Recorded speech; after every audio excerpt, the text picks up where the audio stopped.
Welcome everyone to the Laude podcast, where we'll be talking about DotBrand and the latest ICANN78 meeting during this episode.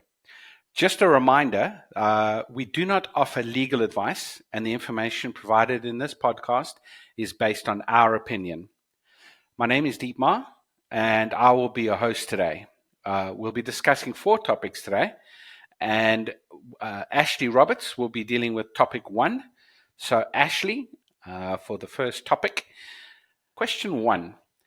In August, we heard from ICANN that they are targeting April 2026 for the launch of the next round of the new GTLDs.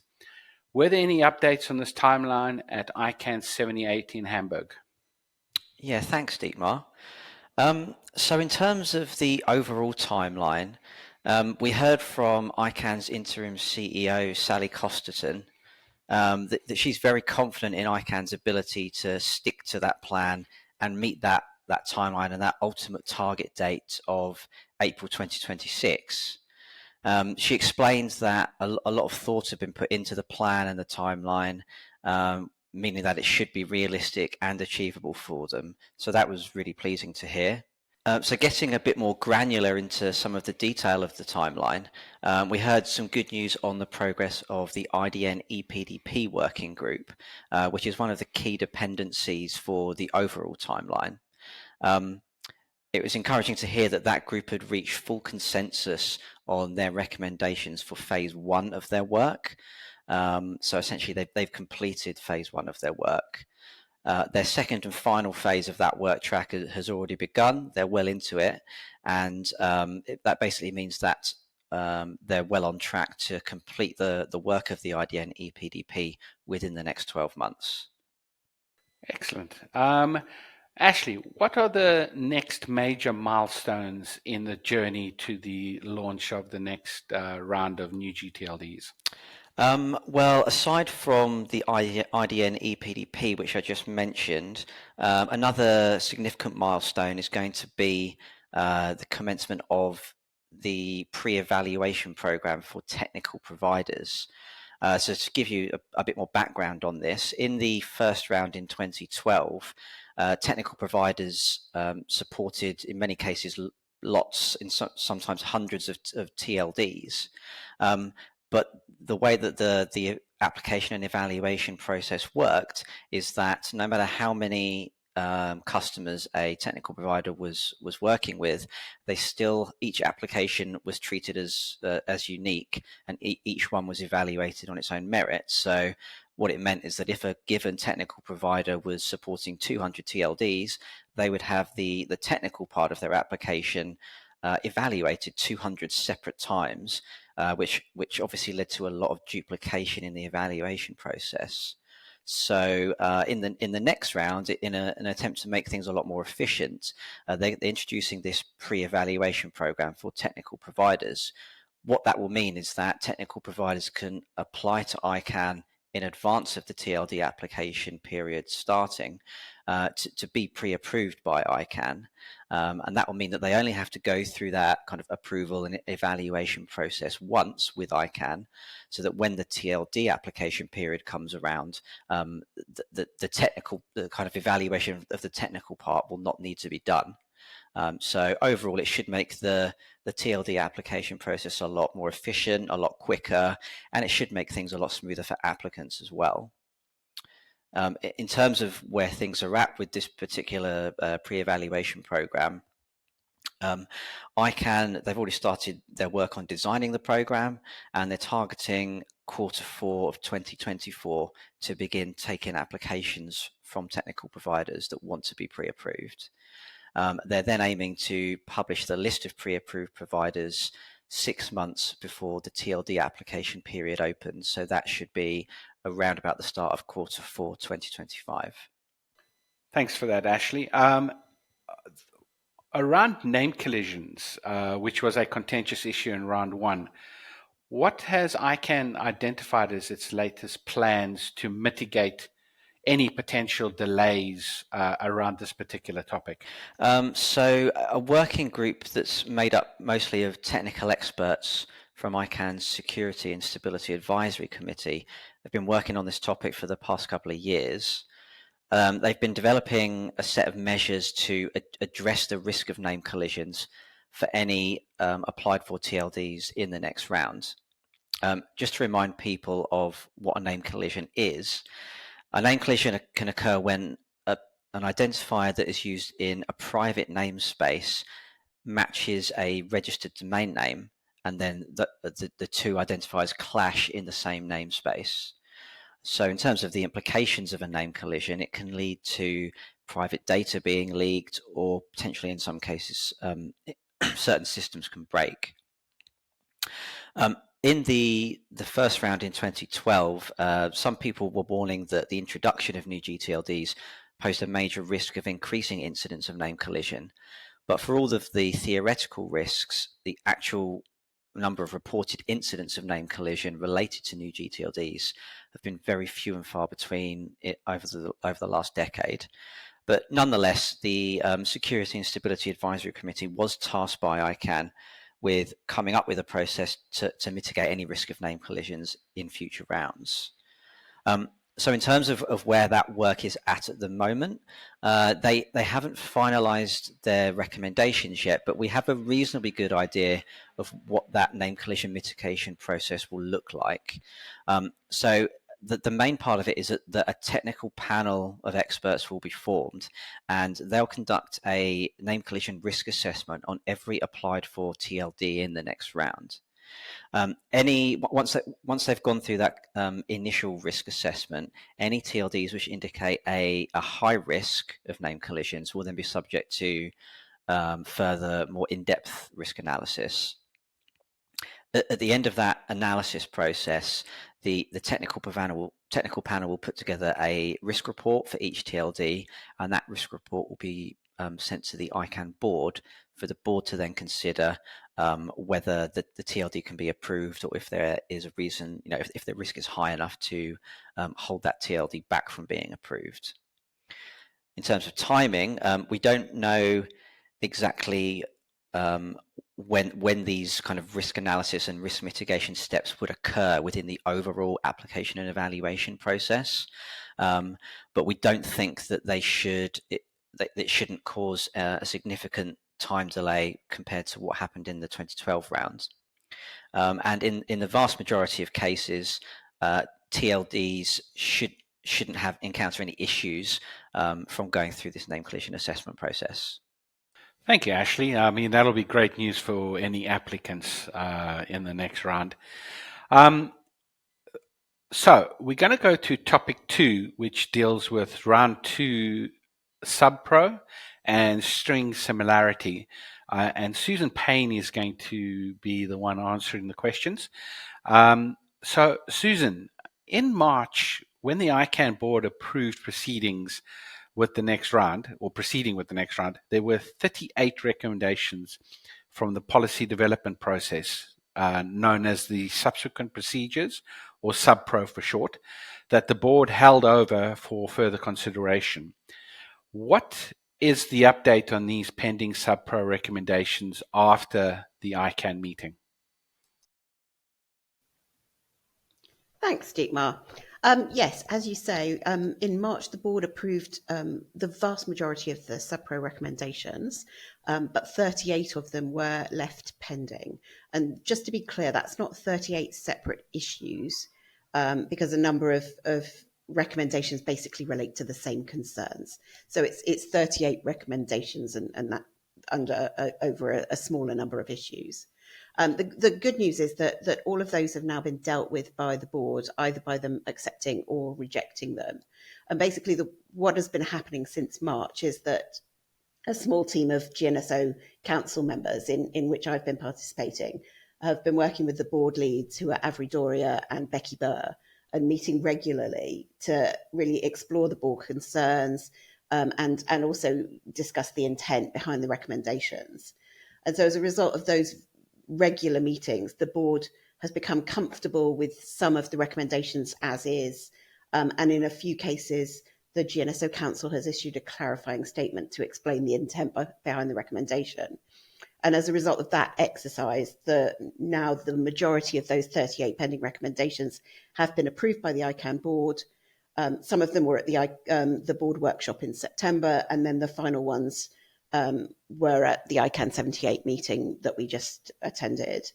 Of the 38, there are 10 recommendations that have been formally non-adopted, and that's basically ICANN speak for rejection. What happens next is basically that small team isn't done yet. We're now moving on to the process of working to try to identify whether any elements of the rejected recommendations can be saved. So that might be by perhaps splitting the recommendation up into parts, and so that some parts could go forward and some parts could fall away, or by amending them in some other way.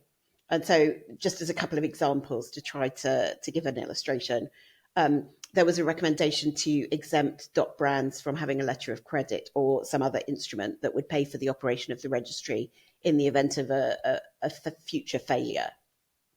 And SubPro had made that recommendation. For a DotBrand which operates with only internal registrants, in practice, there's probably very little need to transition a failing registry. But the board expressed concern that some DotBrands might have third-party registrants in the form of trademark licensees. And so they weren't comfortable giving that kind of blanket exemption. And so it's hoped that the intent behind that recommendation could be achieved by making this a kind of application for an exemption process where a DotBrand who doesn't have any third-party registrants could apply for an exemption. Another example would be that SubPro had recommended that various decisions should be open to a new appeals mechanism that ought to be developed.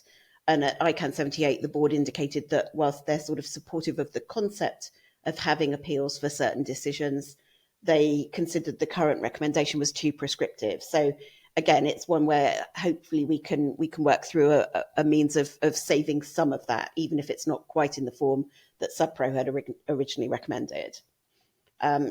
So as a practical matter, we've got until about June next year to come up with any amendments to those recommendations and get them through to approval, if this isn't to impact on the timeline for the next round overall. So that's where we are with those outstanding recommendations, Dietmar. Good progress has been made. Thank you, Susan. That's excellent news. So was there any progress on string similarity?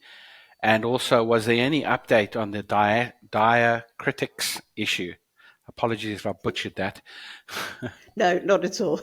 Yes, thanks, Dietmar. So there's a general principle that strings which are confusingly similar to an existing TLD will not be delegated, and that if there are two or more applications in the same round, which are for identical or confusingly similar strings, then only one of those would be able to proceed.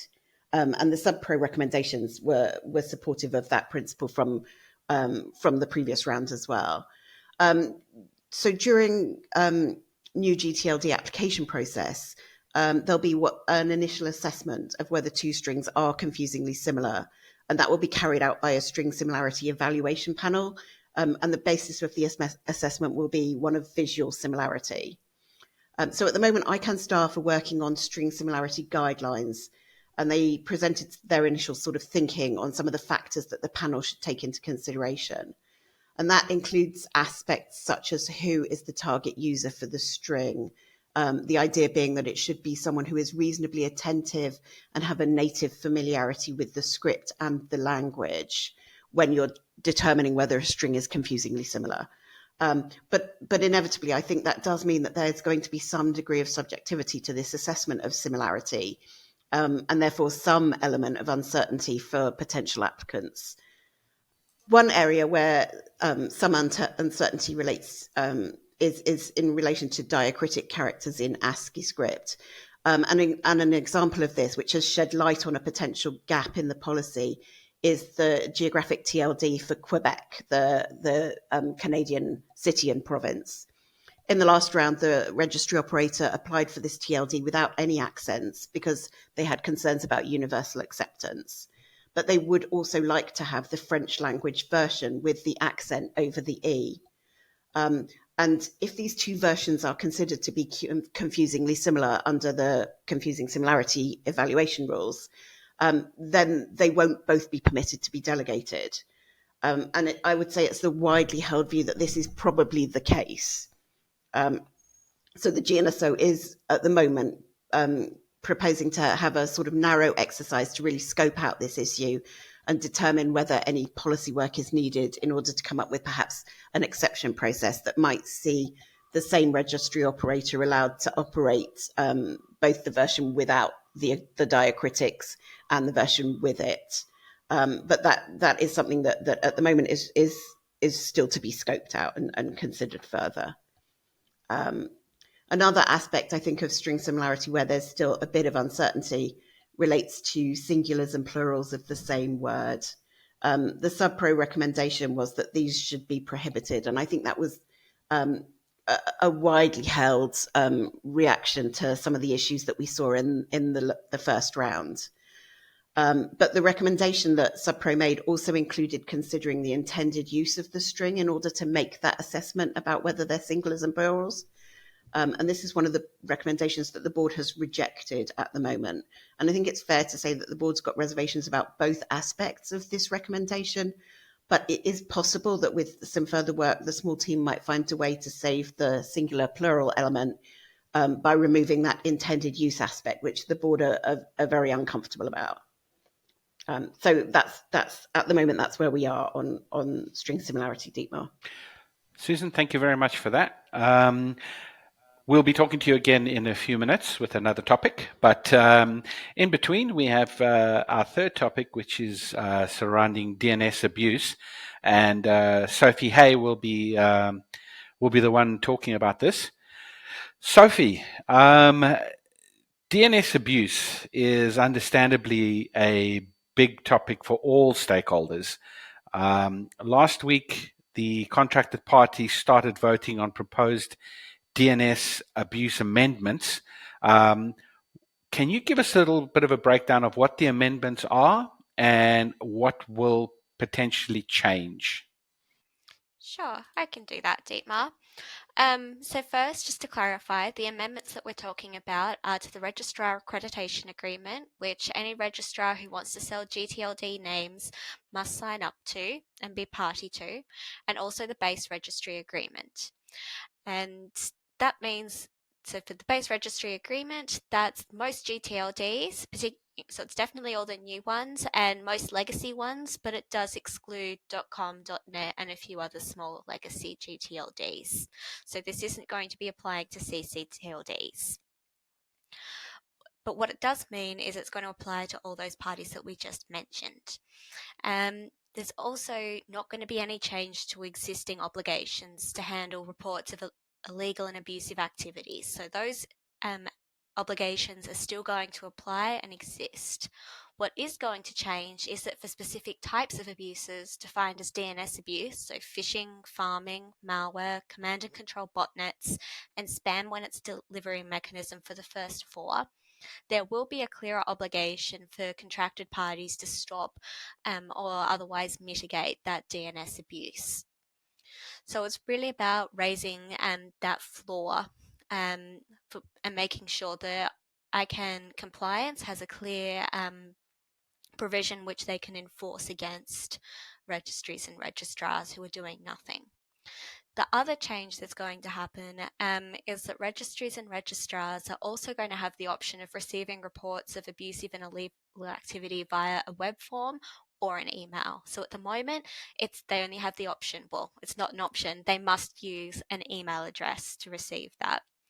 The idea behind including the web form as an option is to make it easier for reporters to provide information that registries and registrars will need to be able to action a report. So setting out what information they need from a requester to be able to take action on that report. There is also some guidance that the web in an advisory saying that the web form should not be used to prevent the receipt of reports. So for example, registrars and registries can't put low character count text boxes or logins to make it difficult for people to put to submit abuse reports to them. And equally for registries and registrars who don't want to move over to a web form and would prefer to stay with the email, that option is also going to still be there. Excellent. What was the general feeling at the ICANN meeting about the direction of the vote? When will we potentially know the results of the vote, and what happens next? Thanks, Dietmar. So I would say in general, there was a lot of positivity and hopefulness around the vote last week in Hamburg, which again, this is coming from contracted parties who are going to be getting the obligations. So milestone that we have people excited about more regulation. No, but generally, registries and registrars of all different business models and sizes were very clear about wanting to achieve the thresholds required for the amendments to be adopted. There's a lot of hope that this is going to be able to go through. So at the moment, the voting period is open until the 8th of December. And the status of voting is being updated regularly by ICANN on a public web page. So if the thresholds are reached sooner than the 8th of December, we should find out before then. So on the thresholds themselves, for registrars, so we need 90% approval of all GTLD domains under management, or DUMs, with caps applied to the 5 largest registrar families. So this is done to make sure that smaller registrars can still have a voice in the voting process, and it doesn't just require one registrar family to vote yes, and all of a sudden everyone else is affected. So as at the 23rd of October, the ICANN webpage is reading at 62% approval for registrars, but I understand that it is actually now over 80%. So we're inching closer towards that 90% approval rate, which is great. For registries, we need 50% plus 1 of all TLDs that are on the base registry agreement, and also 66.67 or 2/3 of registry fees paid by base registry agreement TLDs to ICANN. So for the registries, as of the 23rd of October, the ICANN page is reading that 48% of registries and 50% of registry fees paid to ICANN have voted in favour of the amendments. And I imagine that this has increased in the last week or so as well. So assuming that these thresholds are met, there was also a lot of talk about manifesting and hoping that and willing these amendments to go through. The ICANN board is also going to need to vote to approve the amendments. So once the ICANN board has voted to approve the amendments, they will then enter into force for registries and registrars 60 days after that vote to adopt. So fingers crossed that this is all going to go through, and we should be looking at a Q2 implementation coming into force timeline for these new amendments.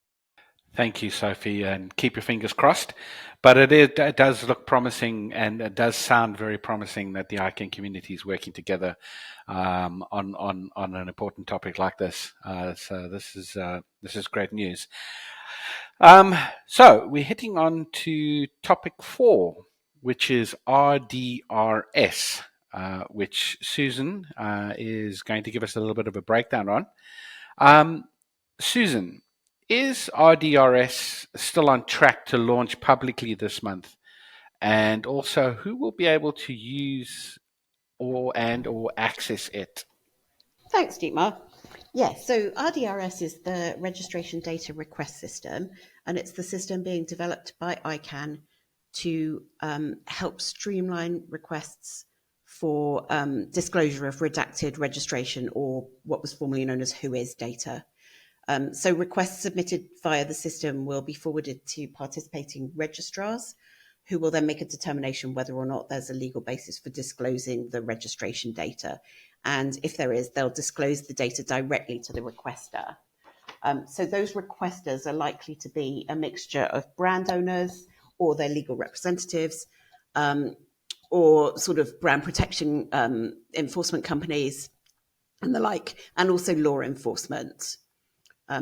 In terms of timing, officially, the system is still on track to be operational to receive and transmit those data requests this month, so November. Registrars have been able to sign up to the system in order to get familiar with it since September. And as of the start of the ICANN78 meeting, registrars representing 10% of domains under management had actually signed up. this number's expected to go up, since a number of registrars also indicated at the meeting that they do intend to sign up, but they're just sort of working through their own internal processes. However, the terms and conditions between ICANN and a registrar are yet to be finalised. And in addition, ICANN is proposing that there will be a set of minimum terms that should be applied between the participating registrars and the requesters. And these are still being worked on and are not yet publicly available. So until the various terms of use are finalised, it won't really be possible for requesters to use the system. And in practice, therefore, although in theory we're still on track for November, I think in practice it's our suspicion that that timeline might slip by a few weeks, perhaps. I think it's also likely that not everyone will sign up from day one, but hopefully over the subsequent weeks, there'll be a continuing sign up of requesters and registrars as well. Thank you, Susan. What does this mean for brand holders, this RDRS program or process? So there are some benefits for a brand owner, which I think include simplification of the request process, being able to sort of submit those requests for data via one standardized form, an easier, more rapid identification of who the relevant registrar is, because rather than having to sort of search and identify that yourself, the service will do it for you and let you know whether the registrar is signed up and submit the request through to them, or let you know if the registrar isn't one who's using the system at the moment. There'll also be a central platform where past, current and pending requests can be viewed. You'll be able to generate your own kind of customized templates that you might, for the sorts of requests that the brand owner might regularly be anticipating sending. They can, set up a template that they can save and then reuse. And it will also be possible to download requests to send outside of the system. So, for example, you could use the system to generate a kind of standardized format of request and then send that either by email or some other form to a non-participating registrar. So those are all sort of some benefits. There are some drawbacks. It's only covering GTLDs, so it would be .com, .net, and so on, and all the new GTLDs, but it doesn't cover CCTLDs. That's because CCTLDs operate independently and set their own policy. It's not set by ICANN, although it's possible to envisage that in the future, if there's a more permanent system, some CCTLDs might choose to participate. The system is also going to be voluntary for registrars, and not all of them are expecting to participate. And there's also, I think the big one for many brand owners is that there's no guarantee of disclosure. So the decision on whether the legal criteria have been met will be made by the registrar on a case-by-case basis. And so it's not the case that using the system will guarantee you the result that you're looking for. Nevertheless, despite those drawbacks, we do think it's important to support the initiative and use the RDRS, even if registrars don't disclose the data. Really, one of the key aims for the RDRS is to provide ICANN with valuable data, so information about the demand for access to up-to-date, accurate registration information, and provided that registrars update the system with their decisions, it would also generate data about response rates. How many registrars disclose the data, what percentage of requests are refused, and so on. If there is sufficient demand, then ICANN's board will hopefully be empowered to implement additional functionality for the future. But also there's a potential downside, that if the RDRS is not used, then there's a real risk that this fuels the narrative that there's no problem with getting access to registration data, or even that there's no demand to have that data. And so it really is incumbent on all of us to use this system and ensure that it generates as much data as possible in order to inform the future policy work. Brilliant. Thank you very much, Susan. We are now coming to the end of our podcast, so I'd like to thank all the presenters, Ashley, Sophie, and Susan. just to also let you all know that the next ICANN meeting is in Puerto Rico next year, so 2024. And Inter is holding a meeting in Houston, Texas in the next 2 weeks. I'd like to thank everyone very much for listening. And if you have any additional questions or would like to have a chat with us, please send an email to podcast@comlade.com and we'll get in touch with you. And also, if you want to hear more interesting discussions on DotBrands, follow our podcasts on Apple Podcasts, Spotify, Google Podcasts, or YouTube. Thank you very much and have a great day.